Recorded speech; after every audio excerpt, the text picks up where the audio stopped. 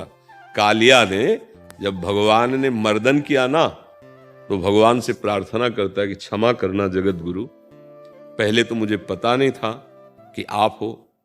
प्रभु मेरा स्वभाव आपका ही दिया हुआ है, मैं बहुत वर्षों के बाद तक बदला लेता हूं, इतना मेरा क्रोधी स्वभाव है।